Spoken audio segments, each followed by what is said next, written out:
Hello everyone, this is Garima Joshi from Fun with Mathematics, and in this video we will discuss adjoint and inverse of a matrix. अब आप सोच रहे होंगे कि यहाँ पर adjoint and inverse of matrix हम पढ़ रहे हैं, तो ये हम डिटर्मिनेंट्स के चैप्टर में क्यों पढ़ रहे हैं। तो ये आपको अभी पता चल जाएगा, क्योंकि देखिए एडजॉइंट में, इन्वर्स में आपको कोफैक्टर्स वगैरह का यूज़ करना पड़ता है। तो अब आप जैसे ही करेंगे तो आप समझ जाएंगे। तो सबसे पहले देखिए, एडजॉइंट को हम इस तरह से डिनोट करते हैं, एडजॉइंट ऑफ ए। सपोज ए आपकी कोई मैट्रिक्स है और उसका एडजॉइंट का निकालना है, तो आप इस तरह से उसको लिखेंगे। तो सबसे पहले हम देख लेते हैं, सपोज हमारे पास एक मैट्रिक्स ए है जिसके एलिमेंट्स कुछ इस तरह से हैं। जनरल ले लेते हैं, A11, A12, A13, A21, A22, A23, A31, A32, A33। ये आपके सपोज जो आपकी मैट्रिक्स हैं उसके एलिमेंट्स हैं। ये तो आपको पता ही होगा कि जैसे 2 और 1 है तो इसमें second row and first column है, इसका मतलब, ठीक है। जो पहला वाला नंबर है वो आपका रो को डिनोट करता है और सेकंड वाला नंबर आपका कॉलम को डिनोट करता है। जैसे यहाँ पर आपका 3,1 है तो इट मीन्स थर्ड रो है एंड फर्स्ट कॉलम है, ठीक है। तो सपोज हमने ए को एक मैट्रिक्स ले लिया और अब हमको फाइंड करना है एडजॉइंट ऑफ ए। तो देखिए, जो एडजॉइंट ऑफ ए होता है वो किसके इक्वल होता है? एडजॉइंट ऑफ ए आपका इक्वल होता है ट्रांसपोज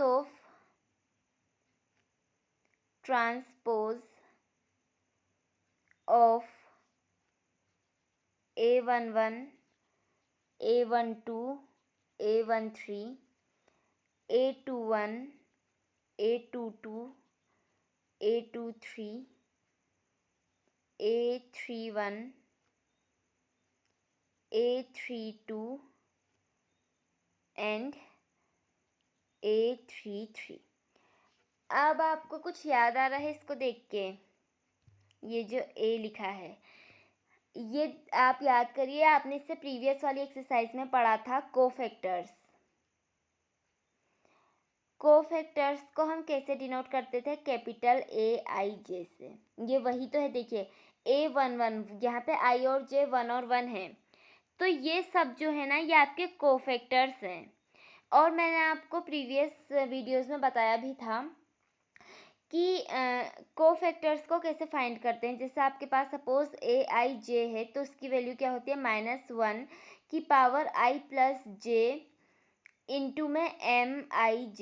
M आपका क्या होता है? माइनर। माइनर कैसे कैलकुलेट होता है? जो भी आपको दिया है उसकी ith row and jth column को डिलीट करके। तो ये तो मैंने आपको क्विक रिकैप करा दिया कोफैक्टर्स का। तो अब आप जब सारे कोफैक्टर्स फाइंड कर लेंगे और उसका ट्रांसपोज करेंगे तो आपका एडजॉइंट ऑफ ए निकल जाएगा। आई होप अब आपको क्लियर हो गया होगा कि एडजॉइंट ऑफ ए कैसे निकलता है। तो देखिए, जो आपका एडजॉइंट ऑफ ए हो जाएगा वो आपका इक्वल होगा ट्रांसपोज करना हमने मैट्रिक्स में सीखा था। ट्रांसपोज करने का मतलब होता है कि जो भी रोज और कॉलम्स हैं उसको हम इंटरचेंज कर देते हैं। जैसे ये जो आपका फर्स्ट कॉलम है ये आपकी फर्स्ट रो बन जाएगी। देखिए कुछ इस तरह से A11, A21, A31, मतलब जो भी कोफैक्टर्स की वैल्यू ऐसे लिख रहे थे हम, अब हम उसको इस तरह से लिखेंगे।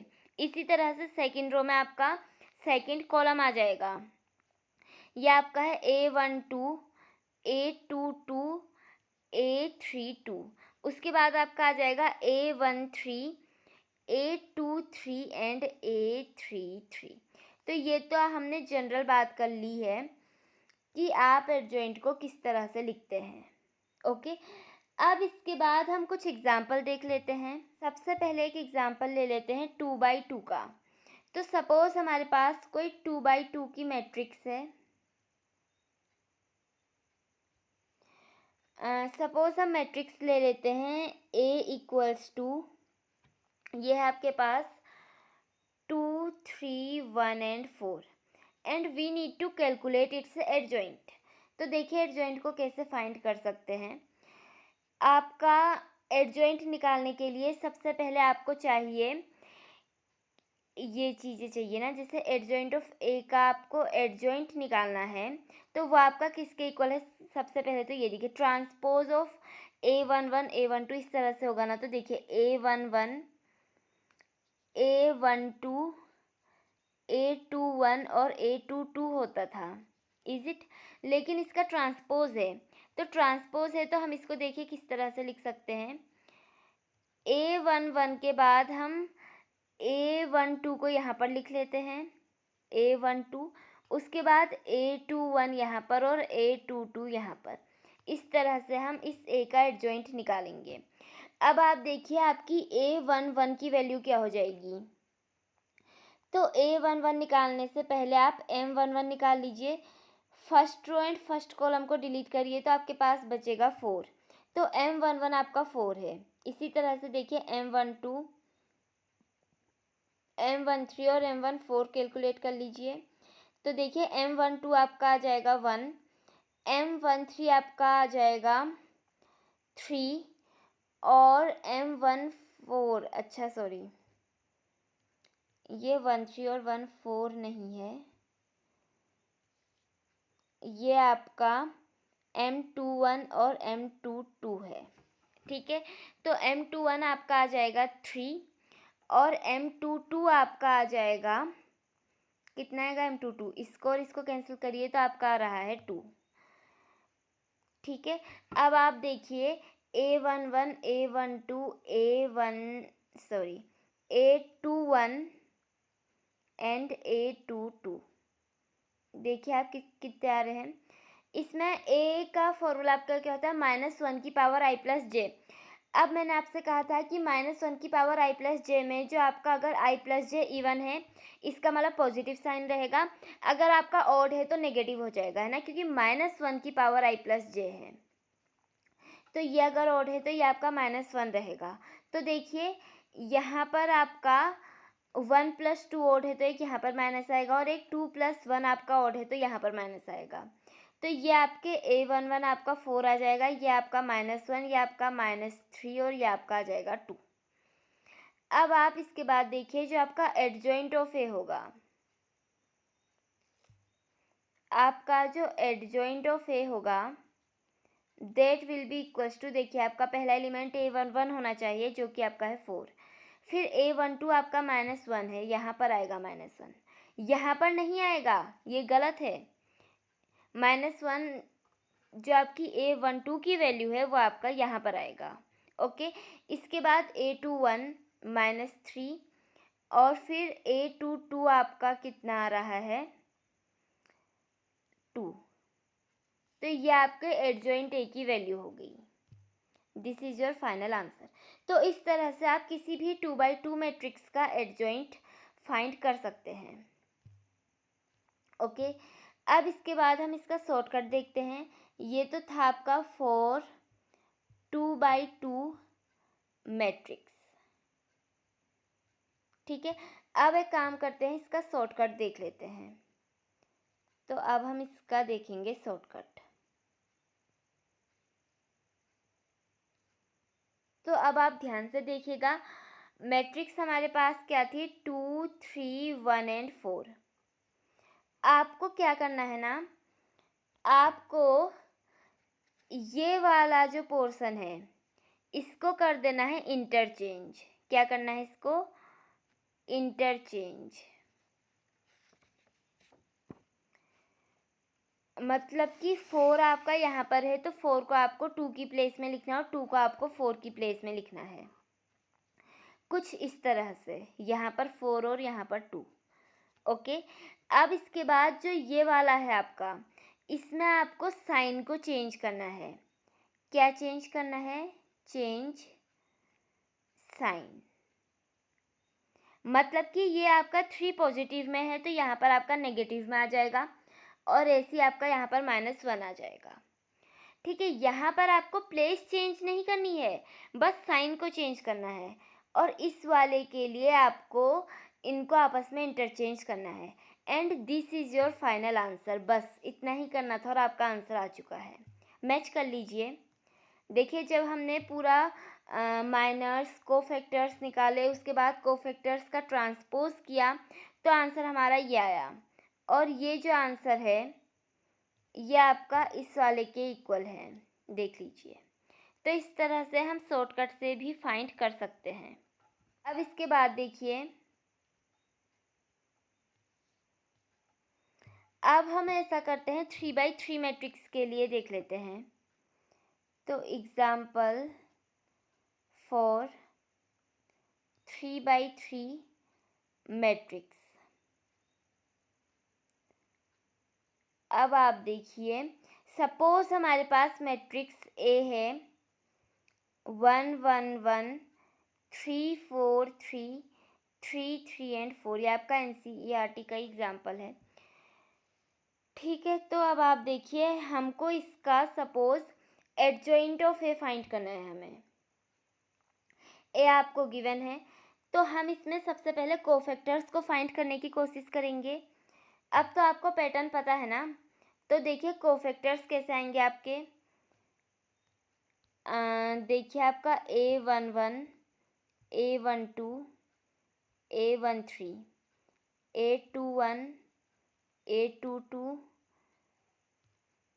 A23 A31 A32 A33। थोड़ा सा स्पीड में देखेंगे, ठीक है। तो अब आप देखिए आपका A11 कितना होगा। A11 के लिए देखिए फर्स्ट रो और फर्स्ट कॉलम को तो कैंसिल करिए, ये वाला आपके पास डिटर्मिनेंट बचेगा। इसमें 4 4 आपका 16 होता है, -3 3 आपका 9 होता है, तो आपका ओवरऑल आंसर आ जाएगा 16 - 9 यानी कि 7। अब आप देखिए यहाँ पर 1 + 2 3 होता है, तो ये तो आपका नेगेटिव में आना है, तो जो भी ओड है उनके आगे से नेगेटिव पहले से ही लगा लेते हैं, ठीक है। तो इनके आगे से आपका नेगेटिव लग जाएगा। अब इसके बाद A12 देखिए, first row and second column, तो 1 × 4 आपका 4 होता है, -3 × 1 3, तो 4 - 3 आपका 1 हो गया, और ये माइनस पहले से है तो ये -1 हो गया। इसके बाद A13 मतलब first row and third column, तो ये देखिए आपका 1 × 3 3 -4, तो 3 - 4 आपका हो जाएगा -1, ओके, -1। इसके बाद A21 देखिए, A21 में second row and first column, तो ये आपका हो जाएगा 3 × 4 12 -3 3 9, तो 12 - 9 आपका होता है 3, तो यहाँ पर आपका आ जाएगा 3, वो भी नेगेटिव का। इसके बाद A22 में देखिए second row and second column, तो 1 × 4 आपका 4 हो गया, -3 × 1 आपका 3 हो गया, तो 4 - 3 आपका आंसर आ जाएगा 1। इसके बाद A23 मतलब second row and third column, तो 1 × 3 आपका 3 होता है, -3 × 1 आपका 3, तो ये आपका 3 - 3 ओवरऑल आंसर आपका 0 आ जाएगा। इसके बाद आपका A31 देखिए, third row and first column, तो आपका आ जाएगा 9 - 12 यानी कि -3। इसके बाद आप देखिए A32 third row and second column, तो ये आपका आ जाएगा, देखिए 1 × 3 3 -3 × 1 3, तो 3 - 3 आपका आ जाएगा 0। इसके बाद देखिए A33 third row and third column, तो 1 × 4 आपका आ गया 4, -3 × 1 आपका आ गया 3, तो 4 - 3 आपका आ जाएगा 1। अब आपको एडजॉइंट फाइंड करना है, तो देखिए एडजॉइंट ऑफ ए जो आपका होगा, एडजॉइंट ऑफ ए वो आपका इसका ट्रांसपोज होगा, तो ट्रांसपोज होके जो वैल्यू आएगी वो क्या है, देखिए A11 A12 A13, ओके। इसके बाद अब आप देखिए फिर आपका आ जाएगा A21 A22 A23, फिर आपका आएगा A31 A32 एंड A33। तो देखिए अब आप A11 आपका कितना आया है, ये मैंने ट्रांसपोज की तरह लिखा ना, वरना ये तो आपकी रो होती थी ना, मैंने इसको कॉलम बना दिया है। तो अब बस आपको कुछ नहीं करना है, वैल्यूज़ पुट करनी है। तो ये आपका है 7 - 1 1, ये आपका आ जाएगा 7 - 1 एंड 1। उसके बाद आपका आ जाएगा, देखिए, -3 1 एंड 0, -3 1 एंड 0, फिर आपका आएगा -3 0 एंड 1। तो ये आपका फाइनल आंसर आ गया है। अब इसके बाद हम बात करेंगे शॉर्टकट की। तो चलिए शॉर्टकट को देख लेते हैं। शॉर्टकट, अब ये जो मैं आपको बताऊंगी 3/3 डिटर्मिनेंट के लिए ही बताऊंगी। तो देखिए, सपोज हमारे पास मैट्रिक्स ए है। चलिए काम करते हैं, जो एग्जांपल लिया था उसी को कंटिन्यू करते हैं। इसमें आपका जो एग्जांपल था वो था 1 1 1 3 4 3 एंड 3 3 4। ओके,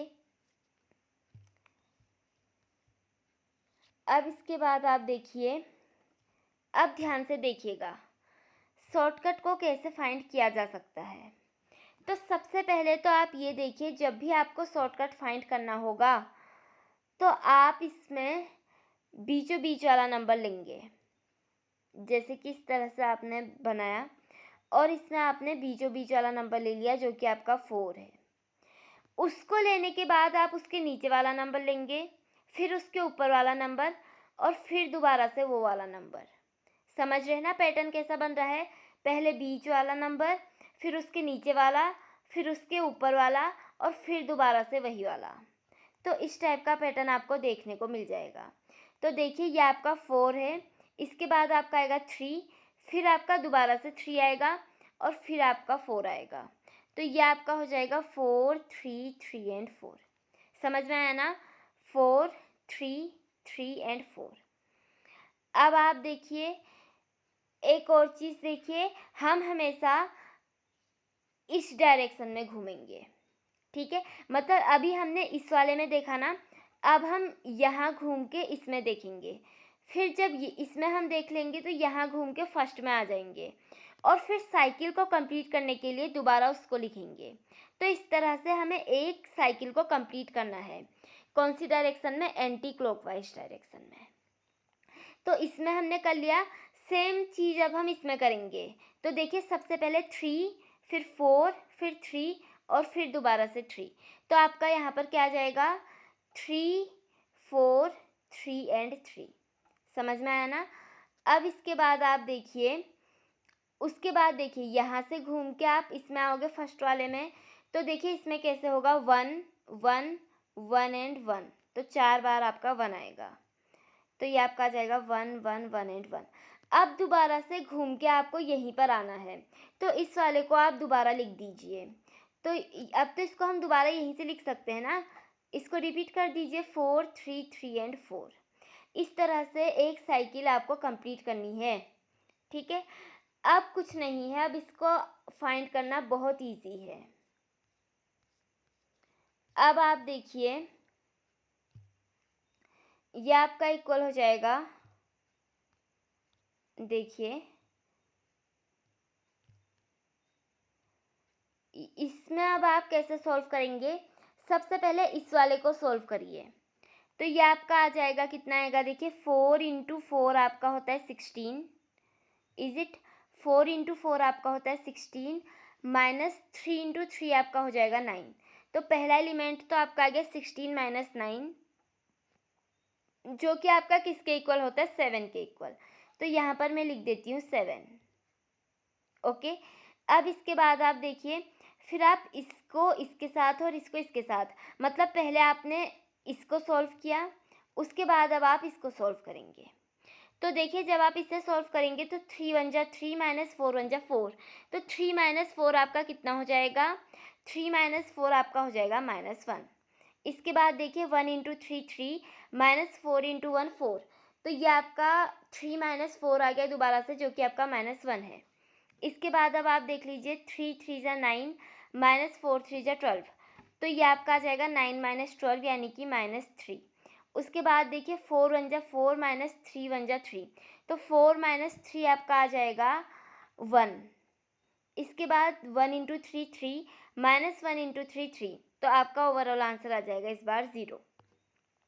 फिर देखिए 3 3 जा 9 माइनस 4 3 जा 12, तो 9 माइनस 12 आपका कितना हो गया -3। इसके बाद अब आप देखिए 3 इंटू 1 3 माइनस 3 इंटू 1 3, तो 3 माइनस 3 आपका आ जाएगा 0।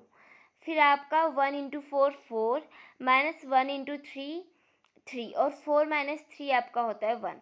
तो ये वाली जो वैल्यू आई है ये आपकी एडजॉइंट ऑफ ए की वैल्यू आ गई।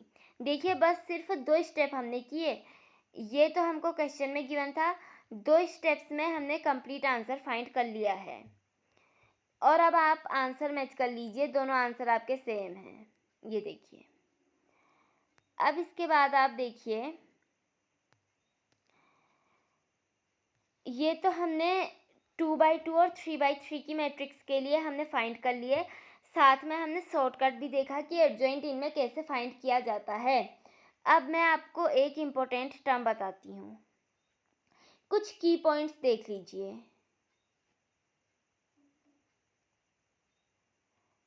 अच्छा, एक और चीज़, अगर आप बोर्ड एग्ज़ाम दे रहे हैं तो आपको ये कंप्लीट प्रोसीजर करना होगा, शॉर्टकट काम नहीं आएगी।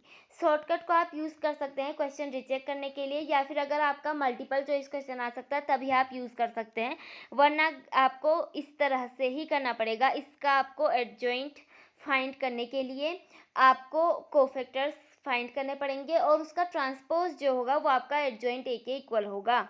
इस तरह से आपको प्रॉपर वे में सॉल्व करके दिखाना पड़ेगा बोर्ड एग्ज़ाम में। अब देखिए कुछ की पॉइंट्स आपके ये हैं। पहला तो आपका ये है कि जो आपका एडजॉइंट ऑफ ए होता है वो आपका इक्वल होता है डिटर्मिनेंट ऑफ ए की पावर n-1, और n आपका क्या है, order of square matrix. n is your order of square matrix. तो कभी कभी क्या होता है, हमारे पास एडजॉइंट ए की वैल्यू होती है और ऑर्डर गिवन होता है, तो ऐसे में हम इजीली डिटर्मिनेंट ऑफ ए की वैल्यू कैलकुलेट कर सकते हैं। इस टाइप के क्वेश्चन आ जाते हैं। इसके बाद अब आप देखिए, जो आपका एडजॉइंट ऑफ ए इनटू में ए होगा, अगर आप एडजॉइंट ऑफ ए को ए से मल्टीप्लाई करेंगे तो वो आपका इक्वल होगा ए इंटू एडजॉइंट ऑफ ए। देखिए मैंने आपसे पहले बताया था आपको कि जो आपका मल्टीप्लिकेशन है वो कम्यूटेटिव नहीं होता है, बट इस केस में आपका इक्वल होगा, और ये आपका जो इक्वल है वो होगा ए इंटू डिटर्मिनेंट, मतलब ए का डिटर्मिनेंट इंटू आई। ओके, इसके बाद आप एक और चीज़ देखिए कि अगर आपका determinant of A equals to 0 आया, देन दिस इम्प्लाइज कि ये आपकी सिंगुलर मैट्रिक्स होगी, सिंगुलर मैट्रिक्स। इसके बाद अगर आपका डिटर्मिनेंट ऑफ ए 0 के इक्वल नहीं है तो उस केस में आपकी नॉन सिंगुलर मैट्रिक्स होगी, non singular matrix.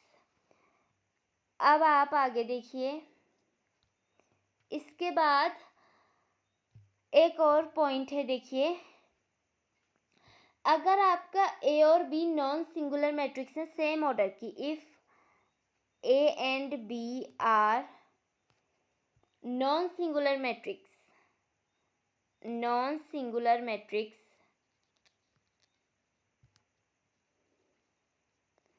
Of same order, of same order, then AB comma BA are also non singular.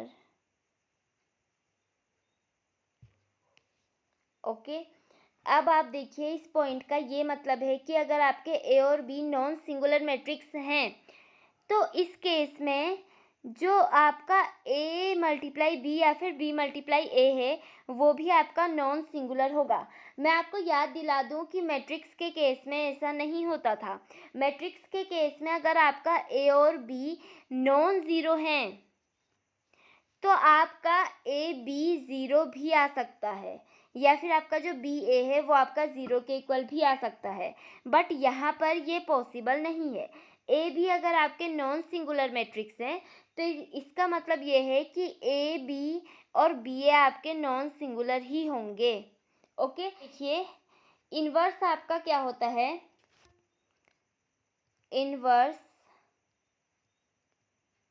Inverse में आप क्या देखते हैं, आपका जो ए का इन्वर्स होता है वो आपका इक्वल होता है adjoint of A upon determinant of A. ये आपके इन्वर्स की वैल्यू होती है। और इन्वर्स आपका तभी एग्जिस्ट करता है, एग्जिस्ट ओनली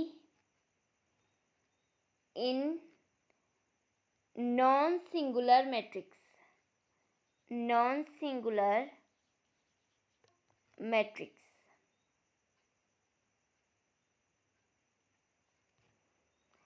तो ये आपका मेन फॉर्मूला हो गया इन्वर्स को कैलकुलेट करने का। तो इसी के साथ हमारा एडजॉइंट और इन्वर्स का टॉपिक कंप्लीट होता है। अब आप प्लीज़ इस पर बेस्ड क्वेश्चंस ट्राई करिए एक्सरसाइज 4.3 से, एंड आई एम श्योर कि आप मैक्सिमम क्वेश्चंस को अटेंड कर पाएंगे। इसी के साथ वीडियो को ख़त्म करते हैं। Thank you and have a nice day.